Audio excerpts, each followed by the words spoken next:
Assalamualaikum warahmatullahi wabarakatuh. Pada video kali ini kita akan menyimak tausiah dari Ustadz Dasat Latif ya. Semoga bermanfaat. Judulnya ini persaudaraan ya, video lawas ya, tapi lucu ya. Mari kita simak videonya. Wabarakatuh. Assalamualaikum warahmatullahi wabarakatuh.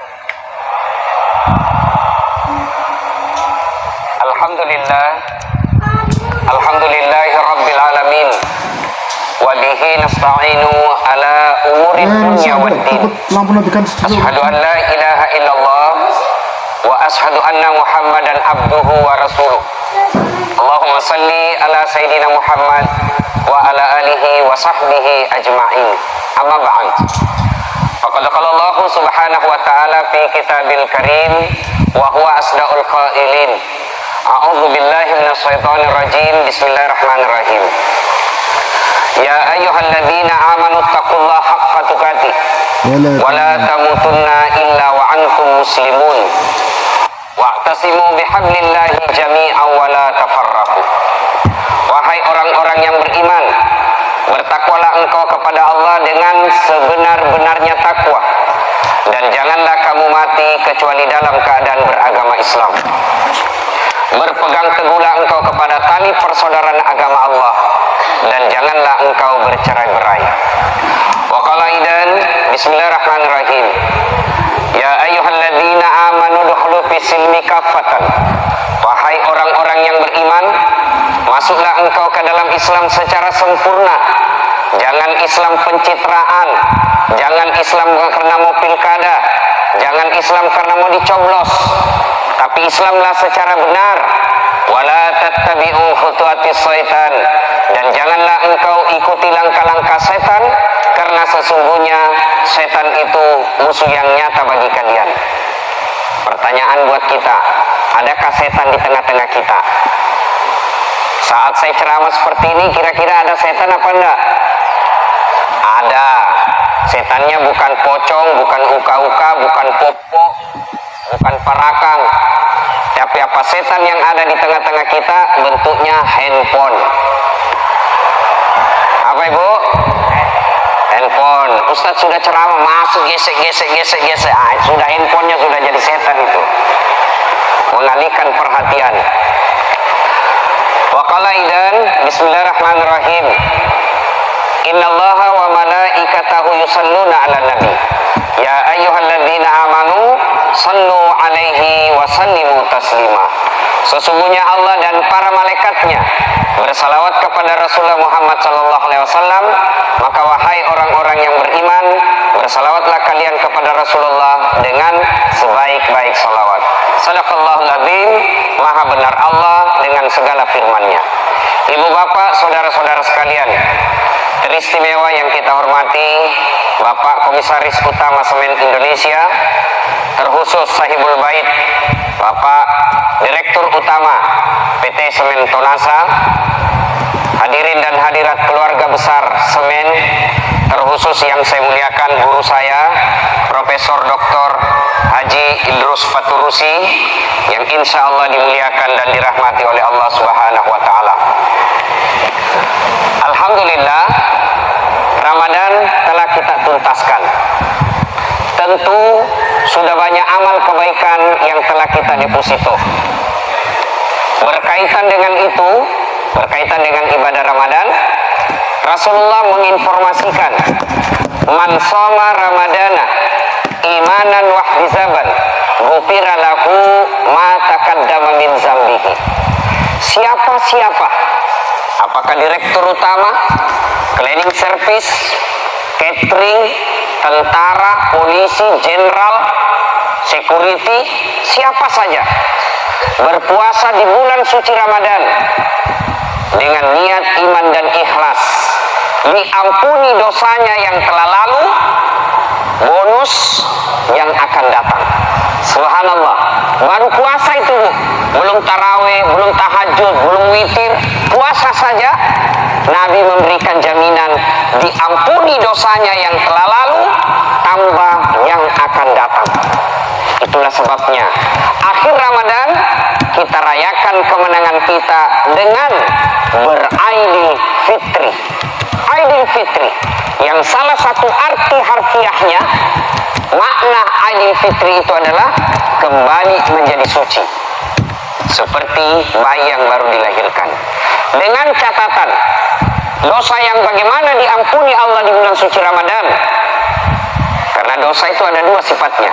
Satu, dosa kepada Allah. Yang kedua, dosa kepada sesama manusia. Dosa yang bagaimana diampuni Allah di bulan suci Ramadan? Dosa yang sifatnya kepada Allah. Sementara dosa kepada sesama manusia, dosa kepada istri, dosa kepada suami, dosa kepada sopir, dosa pada pembantu, dosa kepada pemimpin, dosa kepada pegawai, belum diampuni sebelum minta maaf sama yang bersangkutan. Alhamdulillah, kita bangsa Indonesia punya tradisi, saya ulangi, tradisi yang disebut halal bihalal. Apa itu halal bihalal? Bahasa Arab versi Indonesia. Jadi Bapak kalau pergi ke Timur Tengah cari halal bihalal sampai tua tidak ketemu. Kenapa? Halal bihalal ini khusus ada di Indonesia. Apa makna halal bihalal? Bahasa sederhananya menghalalkan yang tadinya tidak halal. Kalau orang Sulawesi mengatakan si halalaketi, saling menghalalkan. Intisari halal bihalal, Bapak putar-putar membahasnya dari A sampai Z, kemana-mana intisari halal bihalal adalah ukhuwah. Indonesianya persaudaraan. Berbicara tentang persaudaraan, saya akan menjelaskan beberapa hal. Ibu bapak, saudara-saudara sekalian yang saya hormati. Nah, berbicara tentang ukhuwah halal bihalal, ada beberapa poin yang perlu kita ketahui. Pertama, kenapa putus persaudaraan? Apa sebabnya putus persaudaraan?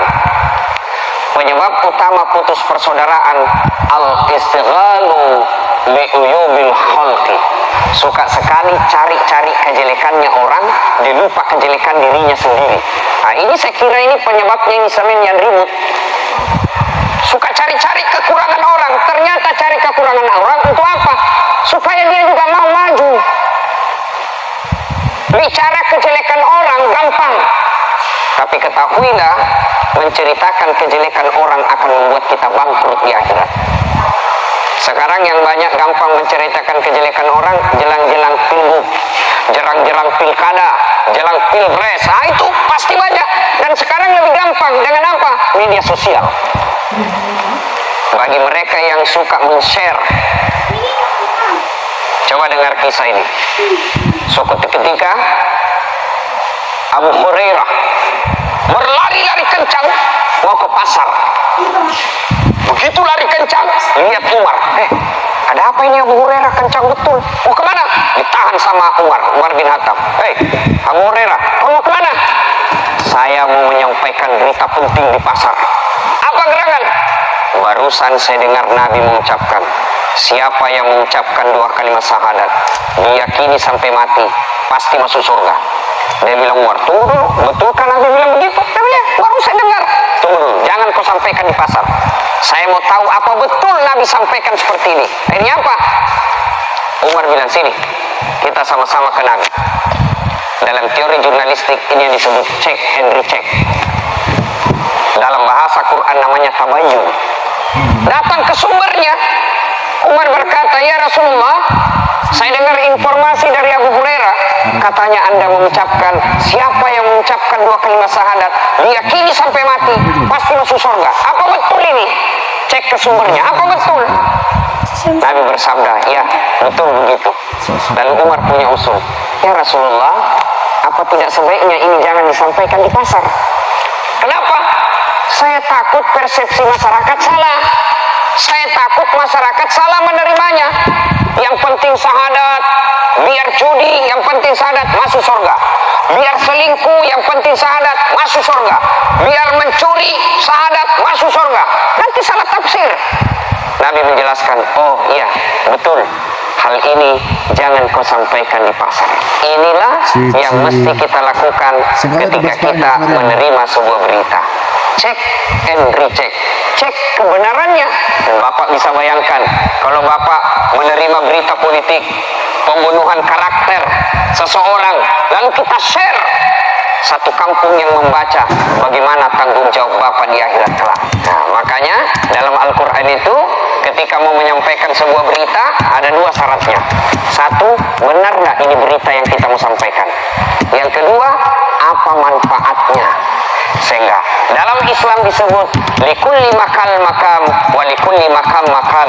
Suatu ucapan ada tempat yang cocok untuk ucapan itu, dan suatu ucapan ada tempat yang cocok untuk ucapan itu. Ini harus kita tahu.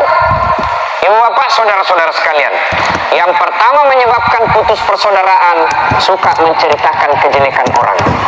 Mohon maaf, ini biasanya penyakitnya perempuan. Biasa. Dia tidak cerita, tapi mulutnya dong baku kode. Apa? Kenapa kok? Apa lagi? Nggak serasi kudunya sama rohnya. Dia bilang, iyo, kayak umbul-umbul. Sudah, satu dia celah. Lewat lagi yang satu. Apa? Lipstiknya palsu. Kenapa kau tahu? Melengket di giginya. Coba. Semua mau dia gosip. Bahkan ustadz pun dia gosip. Apa dia bilang? Ada lagi tuh ustadz dasar. 4 kali misalnya ceramah itu terus bajunya. Sampai baju ustadz pun dia gosipin. Oh, ibu-ibu, silakan pakai yang mahal, tapi jangan mencela orang yang miskin. Satu. Yang kedua, penyebab putus persaudaraan apa? Sombong. Apa itu sombong? Berpakaian mahal? Belum tentu.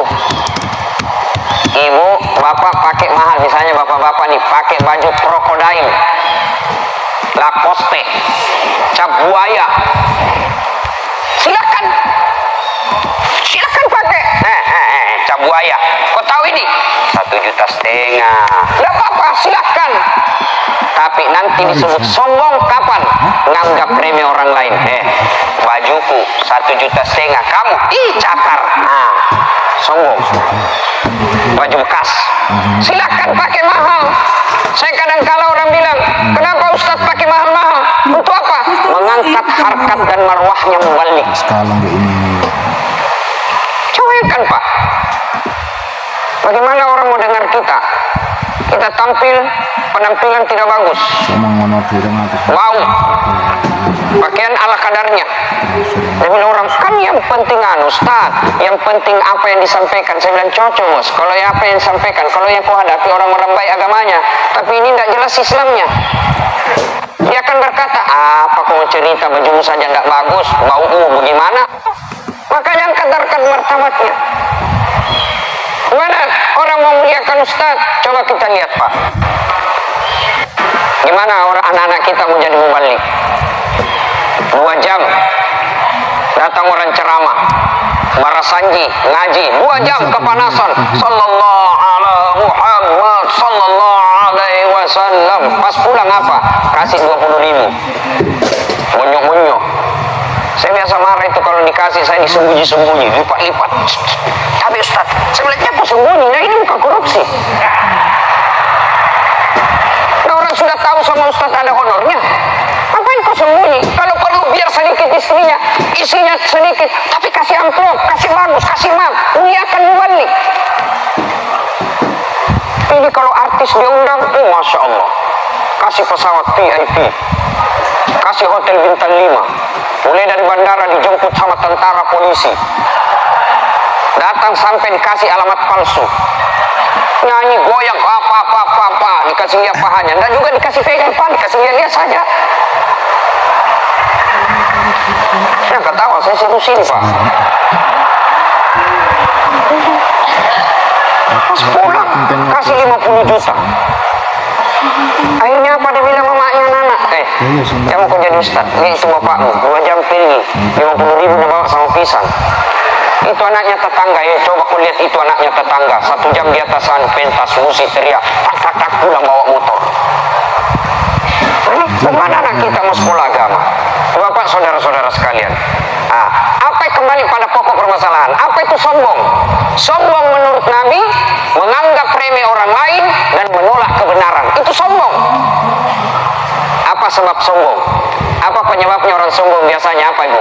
Satu, penyebab orang sombong pangkat jabatan. Dan sombong Pak. Paling tinggi pangkatnya di Sementonasa apa? Direktur utama. Tapi begitu apa yang Bapak tidak bisa lawan? Umur. Apa? Pensiun. Tangkis itu pensiun. Apa? Siapa yang bisa tangkis pensiun Pak?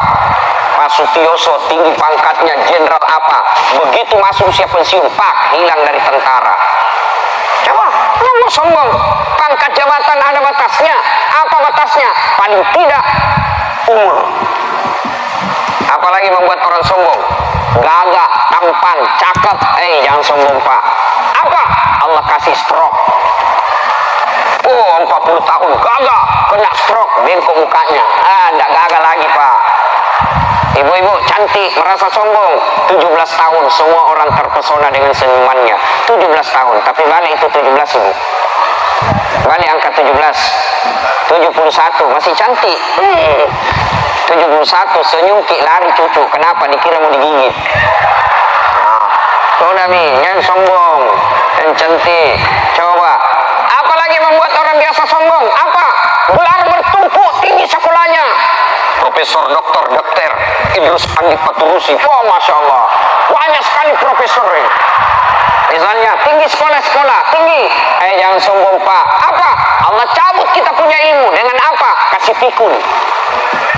Tanya Prof. Idrus, ada enggak obatnya pikun? Nggak ada Pak. Wallahualam, ini cerita wallahualam benar atau tidak. Ada Pak, tinggi sekali sekolahnya. Diprotes sama istrinya suatu ketika karena umurnya sudah mulai tua. Pak, selama ini Bapak cium-cium saya sebelum pergi mengajar. Sun, pipi saya, jidat saya. Ini sudah hampir 2 minggu Bapak tidak pernah cium-cium saya. Dan sudah bilang suaminya, astagfirullah, berarti siapa saya cium selama ini? Masya Allah. Ternyata Pak, pembantunya dia cium. Masya Allah.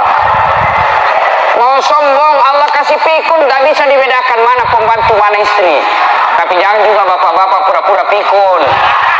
Mentang-mentang pembantunya 20 tahun.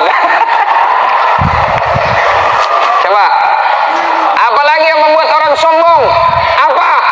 Kaya, harta. Jangan sombong Pak.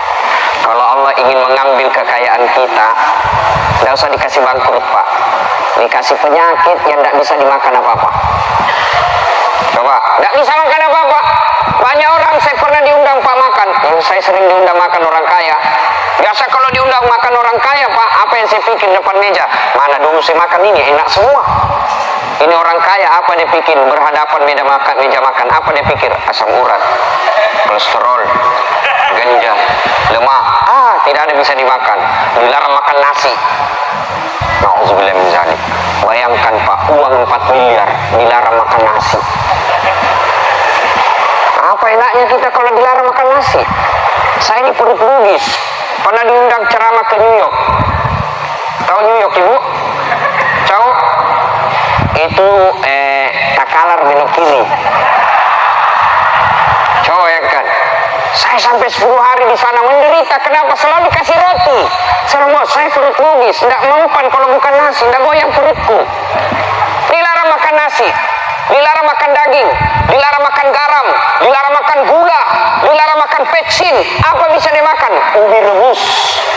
Uangnya 2 miliar. Itu sudah siksaan itu. Mobilnya harga 4 miliar. Tapi tidak bisa dinikmati mobilnya. Baru 20 menit di atas mobil setir. Hati-hati kanan kiri. Mati kita. Kiri hati. Cepat. Wah, Masya Allah. 4 miliar tidak tentang dalam hatinya. Jangan sombong. Bapak Ibu tahu enggak? Dosa apa pertama dilakukan manusia? Dosa apa pertama dilakukan makhluk kepada Allah? Apa zina? Bukan. Korupsi? Bukan. Mabuk? Bukan. Membunuh? Bukan. Syirik? Bukan. Apa? Sombong. Ketika Allah ciptakan manusia, Allah kemudian mengajak seluruh makhluk. Seluruh makhlukku, yuk, ini makhluk saya yang paling mulia. Namanya Adam, ras manusia hormat sujud kepada Adam. Tumbuh-tumbuhan, binatang melakukan. Bahkan malaikat pun sujud. Sujudnya bukan seperti ketika kita sholat, tapi menundukkan kepala. Satu makhluk Allah yang tidak mau. Siapa? Iblis. Iblis itu Pak, makhluknya sifatnya namanya setan. Ya. Iblis tidak mau. Ya Allah, Adam baru dilahirkan kemarin. Saya sudah lama. Saya senior. Gengsi dong. Masa senior hormat sama junior? Adam diciptakan dari tanah, saya dari api. Unsur kejadian saya lebih mulia dari Adam. Saya tidak mau. Wah, iblis, kau sombong rupanya. Keluar kau dari surgaku. Tidak boleh ada yang sombong di hadapan saya. Iblis diusir dari surga. Kenapa? Punya rasa sombong. Di surga iblis punya sombong. Keluar dari surga. Itu sudah dalam surga diusir. Apalagi kita yang baru ditonasa. Kan sombong Pak. Tidak ada bagusnya sombong. Tapi kalau orang kaya, tinggi pangkatnya, cakep, ya, ilmuwan, sombong, masih ada jalannya. Orang bilang, iya tahu wah, pantas kaya, tinggi pangkatnya, cakep, banyak duitnya, pantaslah sombong. Tapi jelas, Allah jelaskan dalam hadits qudsi, ada 3 temannya setan di dunia. 3 teman setan di dunia. Salah satu di antaranya kata Allah, ghaniyun mutakabbir, orang kaya yang sombong. Temannya setan, tapi masuk akal kalau dia kaya sombong, masih akal. Kenapa? Dia kaya, teman setan. Gimana kalau orang miskin sombong?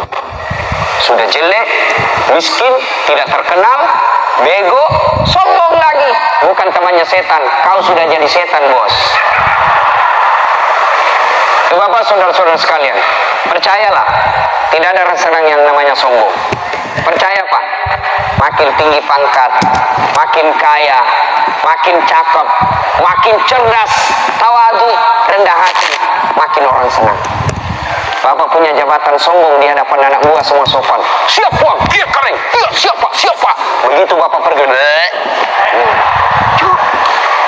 tidak ada orang senang orang sombong. Fir'aun, pernah baca kisahnya Fir'aun? Fir'aun, raja gagah perkasa. Tidak ada satupun pasukannya berani menatap mata Fir'aun. Istananya dilapisi emas, tapi sombong. Allah laknat Fir'aun. Allah laknat Fir'aun, haram masuk surga. Dan sampai detik ini, karena sombongnya Fir'aun, dilaknat Allah. Tidak ada manusia yang senang itu Fir'aun. Mana buktinya tidak ada yang senang itu Firaun? Sampai detik ini tidak ada satupun manusia melahirkan mau kasih nama anaknya Firaun. Kasih nama Firaun karena raja itu Firaun. Tidak ada Pak. Kenapa? Tidak ada yang senang itu orang sombong. Satu, penyebab putus persaudaraan, gosip, cerita, ghibah. Yang kedua, kesombongan. Dan yang ketiga, sebab putus persaudaraan di kantor ini biasanya gara-gara apa? Serakah. Apa itu serakah? Orang sini bilang mau ambil semua. Kalau ini PT Semen Tonasa mau berjaya Pak, jangan serakah. Keserakahan itu penyebabnya karena tidak mensyukuri apa yang Allah beri.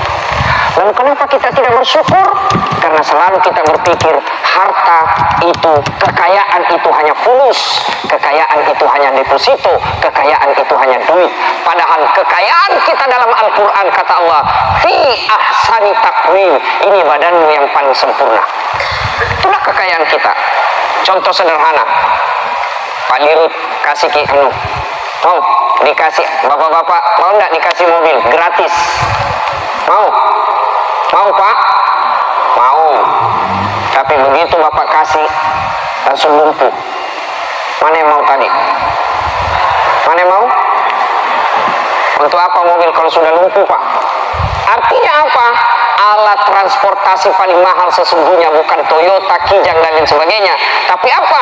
Alat transportasi yang mahal adalah badan kita yang sehat. Saya kasih lagi contoh sederhana. Pak Dirut kasih handphone, misalnya iPhone 7 gratis, pulsanya 5 juta. Mau Bu? Mau. Tapi begitu dikasih langsung tuli. Mana yang mau? Oh, dia apa handphone telepon kalau tuli maki halo halo halo. Halo halo. Masalah rusak lagi nih HP. Halo halo. Bukan, telingamu rusak, Bos. Artinya apa?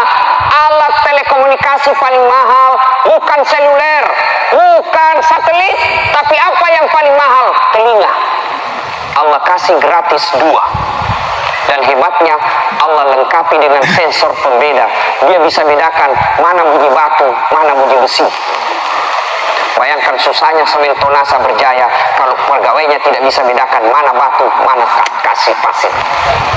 Coba ya kan, Allah kasih nikmat, dia bisa bedakan mana semen, mana bunyi batu, mana bunyi besi, mana bunyi plastik. Dan itu tidak perlu dibelajar, tidak perlu kursus. Hebatnya lagi Allah kasih kita telinga, bagus tempatnya. Bagaimana seandainya tempatnya satu telinga kita di bawah ketek? Iya Pak Dirut, siapa? Siapa?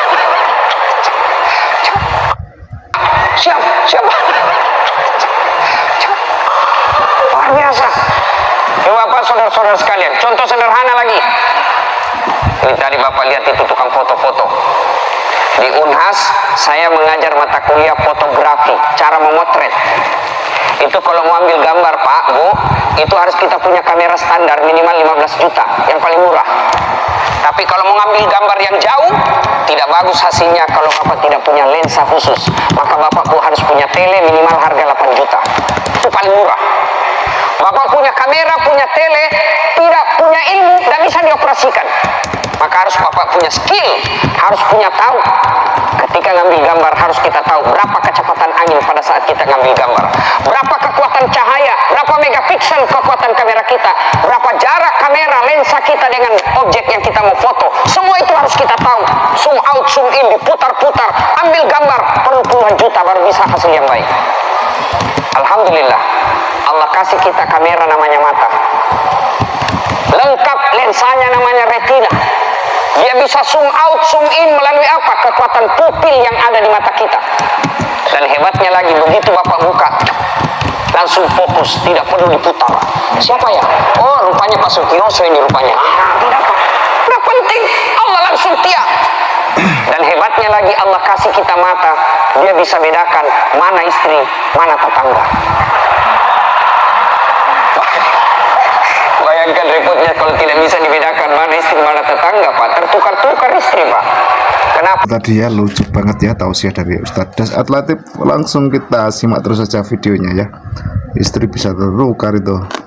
Lain-lain rasanya ini, oh ternyata istrinya tetangga. Coba, biasa Allah kasih kita punya nikmat. Dan itu semua tidak perlu Bapak bayar. Alhamdulillah misalnya. Coba. Ada pakar kesehatan kita, Prof. Idrus ada di sini. Tanya bagaimana hebatnya itu namanya kekuatan jantung. Bagaimana kekuatan namanya kita punya kekuatan ada namanya ginjal. Bapak yang Bapak makan demi Allah ada racunnya. Mata dan telinga kita, mata tangan kita, mulut kita tidak mampu membedakan mana racun mana bukan. Yang kecil-kecil itu Bapak makan ada racunnya. Dan Allah kasih kita sensor yang bisa membedakan racun dan bukan. Apa? Ginjal. Begitu dia jadi racun, maka dia keluarkan melalui pintu depan atau pintu belakang, atau melalui napas atau melalui keringat. Tuh, kalau ginjal masih berfungsi. Tapi ketika ginjal sudah tidak berfungsi, maka hitam seluruh tubuh kita karena ginjal tidak bisa lagi membedakan mana racun mana bukan. Akhirnya tubuh kita penuh dengan ginjal, penuh dengan racun. Dan berapa harga ginjal? Kalau Bapak jual belikan di Hong Kong, ginjal Pak lebih 600 juta harganya. Allah kasih 2 gratis, jual itu Pak, langsung 1 miliar uang Pak.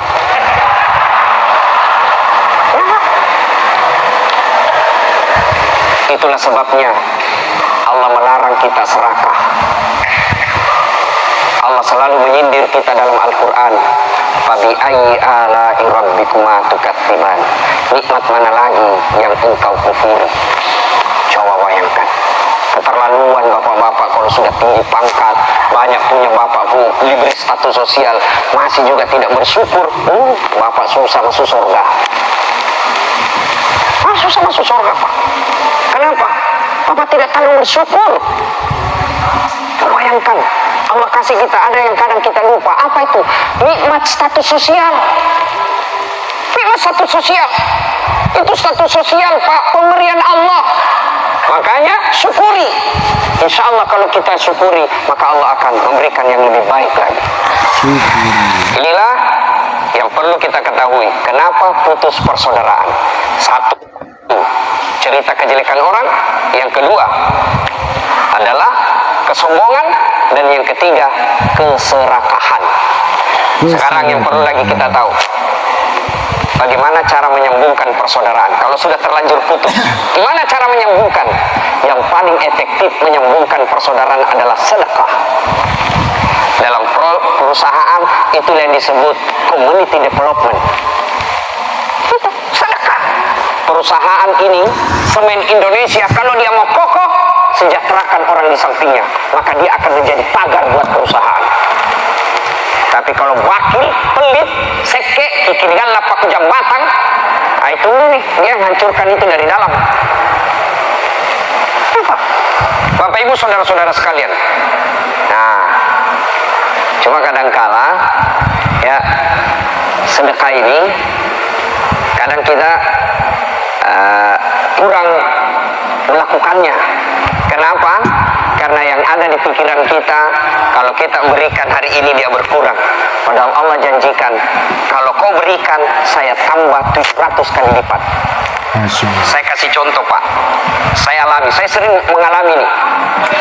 Lalu saya bilang sama istri saya, insya Allah kita bikin masjid di kampung. Dia bilang istriku, kita jika kita tahu dia yang punya, oke? Suruh bikin gambar, sudah jadi gambar. Belum saya eksekusi, belum jadi Pak, baru sudah bikin gambar, proses gambar. Pak Menteri Pertanian telepon, Pak Amran Sulaiman, Ustaz, khotbah di kampungku, sudah ada saya janji Pak, saya harus dibilang khotbah Idul Fitri. Dia bilang, Ustaz ke kampung saya lah, nanti saya bicara sama KBRI. Baik, kita lupa diatur. Sudah, singkat kisah, saya ke kampung beliau khotbah. Selesai khotbah, cerita-cerita, Ustaz, ada sawah? Alhamdulillah ada sawahku, Pak Menteri. Saya bantu. Bantu apa? Saya bantu kok traktor. Maksudnya? Iya, traktor saya kasih. Yakin Mama nanti saya diperiksa KPK? Tidak, ini sudah memang bantuan. Yang penting dimanfaatkan sebaik-baiknya. Baiklah, Alhamdulillah. Saya cek harganya itu traktor lebih 400 juta. Gratis, tidak perlu uangku 100.000 pun tidak. Dan langsung terima di rumah. Hari ini lebaran, besok sudah datang. Ada betul, saya kira Pak Menteri main-main. Saya telepon, Pak Menteri sampai nih. Padahal baru saya niatkan bikin masjid. Percaya Pak, Bapak mau sukses ini kantor, sedekah. Nah, kalau kita mau bersedekah, lihat dulu efektivitasnya. Sedekah karyawan kita perbaiki kesejahteraannya. Kalau tidak, maka janji Allah pasti hancur. Ibu-ibu, ada di sini mulai lain-lain suaminya tolak bala dengan sedekah. Kenapa maksudnya Ustaz? Suamiku saya mulai lain-lain, saya lihat tidak pernah rapi, kok rapi terus sekarang. Setiap terima SMS dalam toilet, sudah patut dicurigai. Kalau sudah mulai begitu Bu, jangan curiga lalu curhatnya ke media sosial. Sekarang banyak rumah tangga berantakan gara-gara apa? Media sosial. Apalagi penyebabnya banyak berantakan istri dan suaminya gara-gara apa? Reuni. Ini banyak reuni akhirnya apa? Tidak menjaga pasangan, tidak menjaga perasaan pasangannya. Upload foto di Facebook, di Twitter, dia upload di media sosial foto dengan temannya yang dia tahu pernah jadi pacarnya. Itu tidak menghargai pasangan. Upload Pak. Lihat istri kita, gimana perasaan istri kita? Lihat suami kita, bagaimana perasaan suami? Gara-gara apa? Foto reuni. Mudah-mudahan tidak ada di sini. Kalau ada seperti itu Bu, maka tolak bala dengan apa? Sedekah. Misalnya Pak, kita lihat anak kita nakal, suami kita dinasehatin tidak mempan, dipanggilkan Ustadz masih tidak mempan. Gimana? Kata Nabi, sittatu asya'in tasiru fil umur. Ada 6 sifat yang membuat umurmu jadi panjang dan kau tertolak dari bencana. Satu di antaranya kata Nabi, as-sadaqatu, bersedekahlah. Nah, gimana caranya? Bangun ibu sholat tengah malam. Sholat tengah malam, namanya sholat hajat, 2 rakaat. Selesai sholat hajat, berdoa, curhat kepada Allah. Ya Allah, Engkau yang maha memelihara. peliharalah suami saya, Allah. Engkau yang menitipkan rasa cinta dalam hati suamiku. Engkau yang membolak-balikkan hati suami saya. Lindungilah suami saya dari wanita jahat. Palingkan cintanya kepadaku. Buat dia pusing kepalanya kalau dia tidak lihat saya 2 jam. Lalu dia berdoa lagi. Selesai berdoa, lengkapi doa itu dengan apa? Sedekah. Ya Allah, ada tabungan saya 5 juta. Besok saya bawa ke panti asuhan. Niat tolak bala. Mudah-mudahan 5 juta itu Allah hindari suami saya dari wanita jahat. Sudah, insya Allah coba itu, praktekkan. Yang jadi masalah kalau suaminya juga bangun sholat hajat. Karena sudah dia tahu rumusnya. Sama-sama dia tahu ilmunya ini. Lalu suaminya juga bangun sholat tengah malam. Besoknya, ya Allah, capek sudah saya lihat istriku. Marah-marah saja kerjanya Tuhan. Ada uang tidak ada uang, marah ngamuk saja ya Allah. Saya takut berdosa kepadamu ya Allah. Terlambat pulang marah, cepat pulang marah, tambah naik juga berat badannya Tuhan. Ya Allah, saya mohon kepadamu, lindungi saya dari kejahatan dan kemaksiatan. Ini ada uang saya 5 juta. Tolak bala, mudah-mudahan 5 juta ini istriku ikhlas saya kawin lagi. Bingung malaikat, yang mana ini proposal dikabulkan? Bapak, saudara-saudara sekalian, sedekahlah. Yang berikutnya, yang ketiga yang perlu kita pahami, apa bahaya putus persaudaraan? Apa bahayanya? Bahayanya, Nabi pernah kumpul sahabat. Lalu Nabi bertanya, atadruna manil muflis? Saudara-saudara sekalian, tahu tidak siapa yang bangkrut di akhirat kelak? Macam-macam jawaban sahabat. Yang tidak puasa ya Rasul, dia puasa. Yang tidak sholat ya Rasul, dia sholat. Yang tidak bayar zakat ya Rasul, bayar zakat. Mungkin yang tidak haji padahal mampu, dia sudah haji. Lalu sahabat menjawab, kalau begitu siapa yang bangkrut ya Rasul? Nabi menjawab, jarusu wa khati'ur rahim. Tetangga yang jahat sama tetangganya dan yang memutuskan persaudaraan. Kok bisa bangkrut? Dia kan sholat, dia puasa, dia haji, dia zakat. Kok bisa bangkrut? Nabi jelaskan, betul, kepada Allah dia baik, tapi kepada sesama manusianya dia jahat. Dia setor pahala puasanya. Ya Allah, ini puasaku. Datang teman kantornya, tunggu dulu, saya pernah difitnah. Katanya anakku yang lurus rambutnya, bukan anaknya suamiku, karena suamiku keriting rambutnya. Dia tidak tahu anaknya lurus rambutnya karena sudah direbonding. Allah berfirman, kalau gitu ambil sholatnya, ambil puasanya. Dia setor lagi hajinya. Ya Allah, ini hajiku. Datang teman kantornya, saya pernah difitnah. Katanya mobilku hasil korupsi, gara-gara fitnahnya saya dimutasi. Saya minta keadilan. Allah berfirman, ambil hajinya. Dia setor sholatnya. Ya Allah, ini sholatku. Datang temannya, saya juga pernah difitnah. Gara-gara fitnahnya ditunda pangkatku. 10 tahun saya menderita. Saya minta keadilan. Allah berfirman, ambil sholatnya. Habis amal kebaikannya. Masih datang orang menuntut keadilan. Lalu berkatalah yang tadi banyak amalnya, ya Allah, bagaimana lagi? Sudah habis amalku. Allah lalu berfirman, supaya adil, ambil dosanya orang yang pernah kau sakiti hatinya. Auzubillah min dzalik. Inilah yang disebut orang yang bangkrut. Itu Bapak, saudara-saudara sekalian. Nah, sekarang yang keempat, apa keutamaan banyak teman? Apa keutamaan banyak teman? Siapa kelebihan orang menyambungkan persaudaraan? 1, orang yang banyak temannya menyambungkan persaudaraan, murah rezekinya. Mana buktinya? Saya contoh lagi saya. Saya ini Bapak Ibu sekalian, hampir tidak pernah laku duit saya di Makassar. Paling senang istri saya kalau saya ke warung. Paling senang suruh saya ke pasar. Kenapa? Begitu saya ke pasar tidak laku duit saya. Saya ke Potere, baru turun dari mobil. Assalamualaikum Ustaz. Dalam hatiku aman dan terkendali. Coba. Ada yang isi ikan, isi telur. Begitu saya mau bayar, berapa Ji? Jangan maki Ustaz. Udah enak, berapa? Jangan Ustaz. Udah enak. Dalam hatiku, memang itu yang kutunggu. Ada keluhan-keluhan sedikit tulang. Saya ke prakteknya Pak Prof Idrus Patrusi. Prof, tidak enak ini kurasa tulang-tulangku ini. Kenapa? Sudah diperiksa. Ali Ustaz, siaga Prof. Ajalah Pak Ustaz, masa mau bayar sama saya? Aman lagi Pak. Siapa yang banyak temannya, murah rezekinya. Yang kedua, orang yang banyak temannya, gampang selesai urusannya. Saya ke kantor wali kota, gampang nyari. Gampang. Siapa nih Ustaz? Uruskan itu Ustaz. Madosa kok. Jangan minta uangnya Ustaz. Coba. Banyak teman, gampang selesai urusan. Yang ketiga, banyak teman panjang umurnya. Kenapa panjang umurnya? Karena banyak yang doakan. Misal, kita sudah meninggal, datang orang ziarah kubur. Paling tidak yang ziarah kubur ada yang kenal kita. Dia lihat batu nisan, kasihan. Kirimkan Fatihah. Akhirnya apa? Orang masih ingat, padahal sudah 10 tahun. Itulah yang disebut umur panjang. Bukan 150 tahun, bukan 200 tahun, kan mustahil. Tapi umur panjang meskipun 30 tahun. Tapi karena banyak temannya, selalu diingat dan didoakan. Itulah orang yang banyak temannya. Ibu bapak saudara-saudara sekalian. Yang kelima, kepada siapa kita minta maaf? Kepada siapa? Yang pertama dan utama kepada suami. Ibu kepada suami, suami kepada ibu.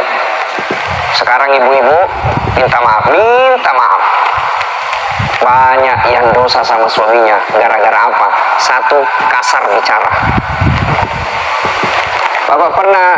Ibu bapak pernah baca hadis yang Allah sampaikan salam.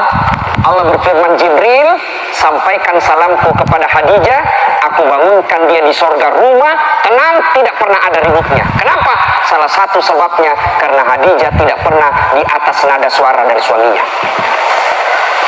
Jadi kalau ibu mau dapat sorga di akhirat nanti, rumah mewah, jangan bicara kasar sama istri, suami. Ini tidak, baru pulang, lihat ibu, boleh guys, terlambat lagi, dari mana pergi, jangan kau pulang. Jangan bilang sama suami, jangan kau pulang. Begitu ibu bilang jangan pulang, langsung suami bilang, wah deka.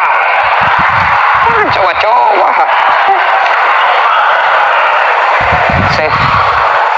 Coba bapak ibu, ya, baik-baik ke sama suami. Saya pernah pikir-pikir, kenapa hadis Nabi menjelaskan lebih banyak perempuan di neraka daripada di surga.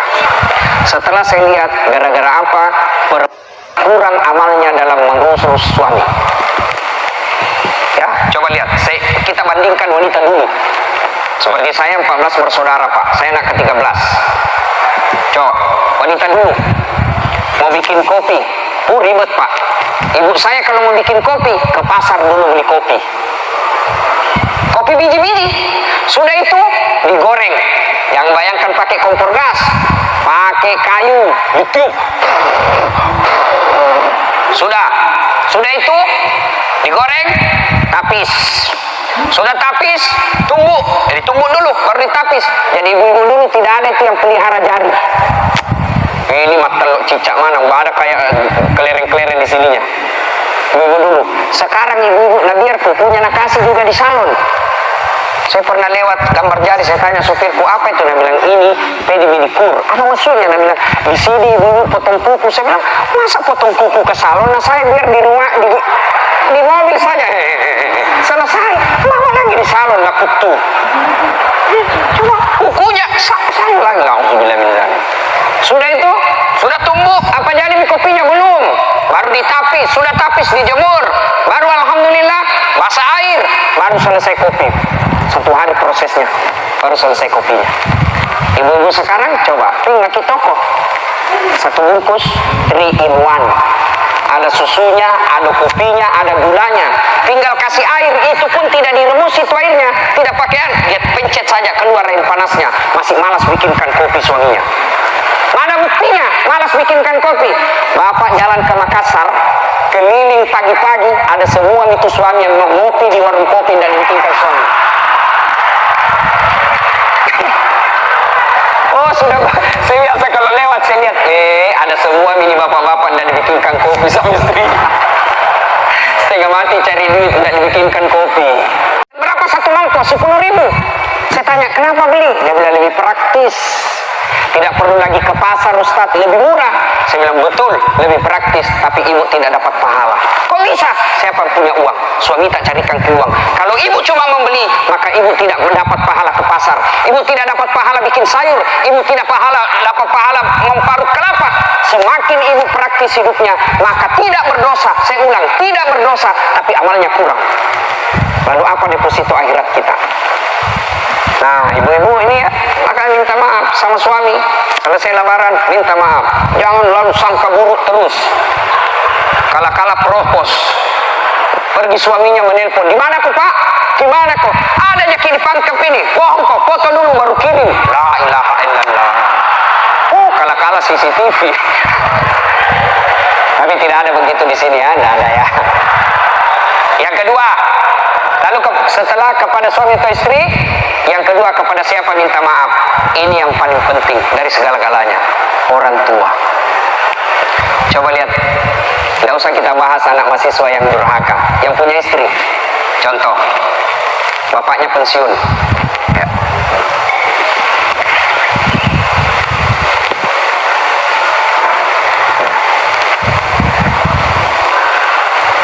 Bapak, saudara-saudara sekalian, misal bapaknya pensiun, menelponlah bapaknya, nak, sakit ini ibumu, kau tahu saya sudah pensiun, tidak bisa mak lagi cari uang nak, saya mau bawa mamamu ini ke rumah sakit di Makassar, pinjam dulu uangmu nak 5 juta. Itu orang tua, pinjam dulu uangmu 5 juta nak. Apa dia bilang anaknya? Tunggu Pak Di, saya tanya dulu istriku.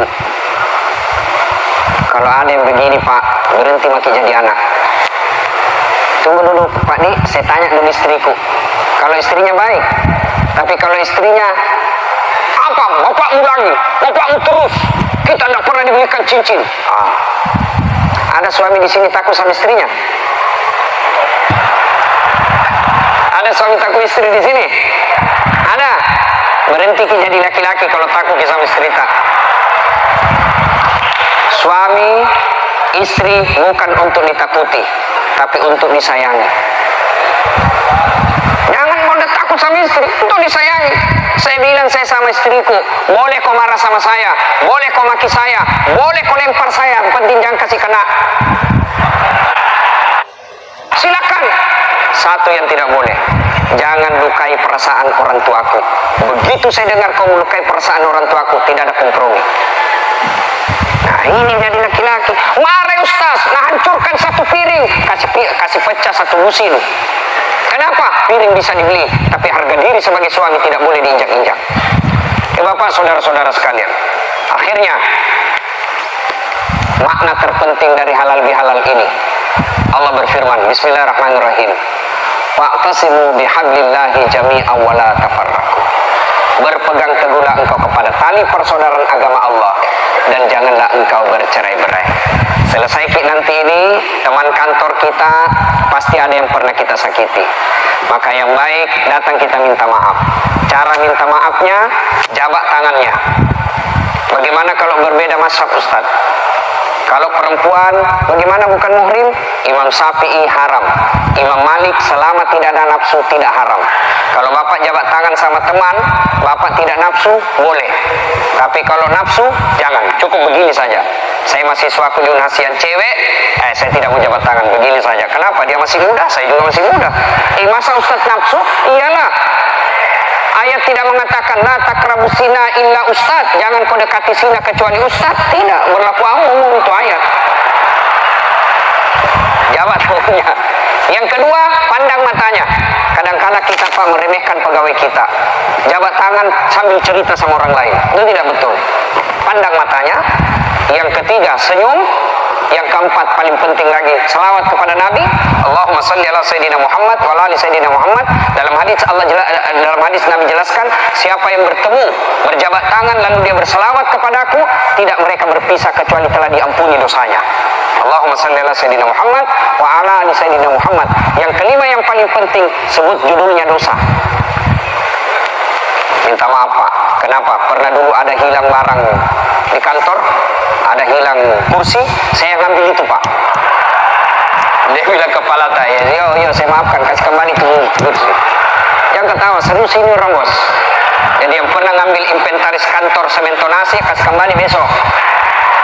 Ya, nah ibu bapak, saudara-saudara sekalian, nah setelah itu kalau bapak pikir kalau disebut lebih kacau, jangan nih, jangan disebut. Misalnya bapak meminta maaf sama istri, Bu, maafkan kak, Nabila cerita apa judulnya? Bilang kok apa? Nabila Ustaz harus kasih tahu.